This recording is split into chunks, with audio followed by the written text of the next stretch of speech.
El 8 de diciembre de 1854, el Papa Pío IX o Pío IX proclama el dogma de la Inmaculada Concepción de María. Esta efeméride es interesante, no solo por la repercusión que ha tenido ese dogma y el hecho de que esa fiesta es celebrada como fiesta religiosa en numerosos países cristianos o católicos, sino por el contexto en que se produce. Porque este dogma de la Inmaculada Concepción de María, que significa un retorcimiento de las neuronas de cualquier ser pensante, se aprueba en 1854, es decir, en pleno apogeo del desarrollo capitalista, de las ciencias, de las técnicas, de los avances materiales, y no en el contexto de la sociedad europea medieval, en la cual se aprobaron la mayor parte de estos dogmas cristianos absolutamente irracionales.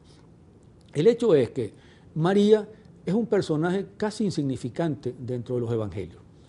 salvo el momento en que aparece, el momento de la anunciación, del cual hay dos versiones contradictorias en los propios evangelios,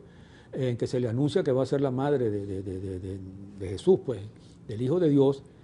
María prácticamente no tiene importancia en los evangelios.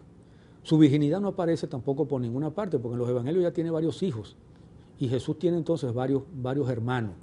Y solo aparece pues al final de la vida de Jesús, al pie de la cruz, junto con las otras mujeres. Y en algunos momentos hasta regañada por el propio Jesús en las bodas de Caná, y cuando lo manda a buscar creyendo que está loco, y él le dice que sus verdaderos hermanos son los que están ahí con él. En todo caso, María no es un personaje pues muy importante en los evangelios. Y son los padres de la Iglesia los que van a convertirla en un personaje importante en la medida en que van a tener que destacar a Jesucristo como Hijo de Dios y como Dios, porque prácticamente Jesucristo termina desplazando al Dios Padre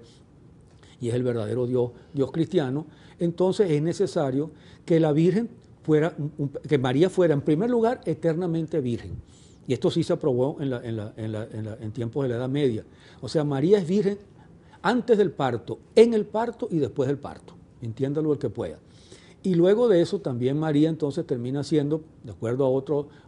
dogma aprobado en otro concilio contra los nestorianos, María es la madre, no solo la madre de Cristo, sino la madre de Dios, cosa que generó una larga discusión. Es decir, el dogma de la Inmaculada Concepción, que se discutió, el tema fue discutido por numerosos padres de la Iglesia y por muchos teólogos medievales, pero nunca se atrevieron a aprobarlo, pudo perfectamente haber sido aprobado en tiempos medievales, donde la Iglesia tenía más poder y donde estas cosas eran más aceptables para la mayor parte de una población menos racional que la gente de tiempos modernos.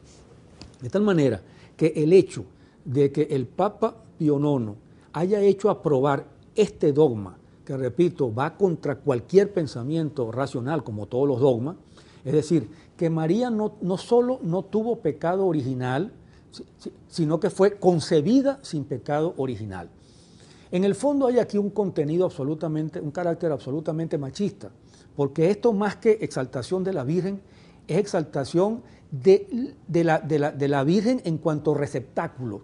porque la idea es que Jesús, que es Hijo de Dios y que es Dios mismo, no podía nacer en un vientre contaminado, puesto que todos los seres humanos, según otra de las barbaridades de la Iglesia Católica, nacen con el pecado original, por la historia aquella de la manzana o de la fruta en el paraíso, y todos nacen contaminados, y la contaminación solo se lava con el bautismo. Entonces, la Virgen era el receptáculo donde iba a nacer Dios, el Hijo de Dios, y por tanto tenía que ser impecable, un útero impecable. Y eso es fundamentalmente lo que era la Virgen María dentro de esta concepción, y por tanto no podía estar manchada de pecado original.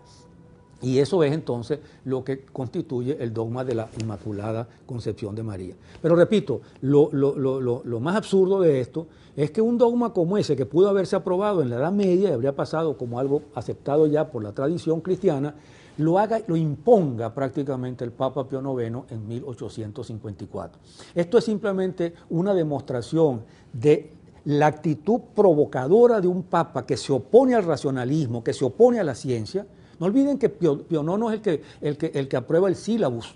el que aprueba una encíclica contra el liberalismo, contra el pensamiento racional, contra la democracia, contra los derechos humanos, contra la libertad de expresión. Es uno de los papas más reaccionarios de la historia y está tratando aquí de afirmar justamente la voluntad papal de imponer contra el racionalismo, contra la ciencia que está dominando el mundo en ese entonces, una vuelta pues a la Edad Media, a la parte más reaccionaria de la Edad Media, y hacer que los cristianos se vean obligados como borregos, como ovejas, de tal manera que la iglesia siempre los trata como ovejas, ellos son los pastores, y los cristianos son las ovejas, los católicos son las ovejas, a aceptar este dogma